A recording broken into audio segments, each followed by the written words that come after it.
আসসালামু আলাইকুম এভরিওয়ান।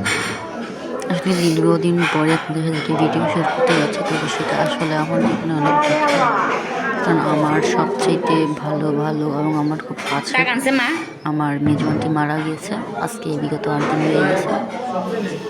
আসলে মানুষ মরণশীল মরতেই হবে, তবু কেন জানি না বিদায় দেওয়াটা আসলে অনেক কষ্টের হয়ে যায়। তবে আমরা তার বিদায় যে 4 দিন যে খাওয়াটা হয় আত্মীয় স্বজন সবাই সেটাই খেতে এসেছি। কেননা আসলে আমাদের সমাজে এটাই একটা রিচুয়াল যে তার আত্মার শান্তির জন্য 4 দিনের যে খাওয়াটা খাওয়াইতে হয়। আসলে আজকে আত্মীয় স্বজন সবাই দেখলে আমার আন্টি অনেক বেশি খুশি হতো।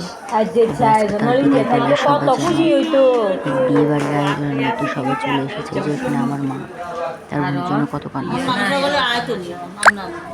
আসলে এক কথায় আমাদের কেন অনেক কষ্ট হচ্ছে। আমার খালা এত তাড়াতাড়ি আমাদেরকে ছেড়ে চলে যাবে সেটা আসলে আশা করতে পারিনি, যদিও আসলে সেই দীর্ঘদিন অনেক অসুস্থ ছিল।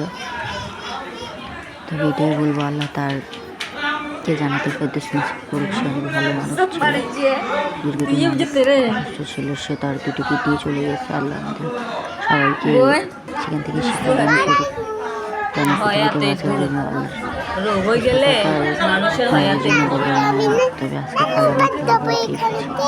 আজকে ছাড়া কোনো ধরনের সবকিছু সময় চলে গেছে।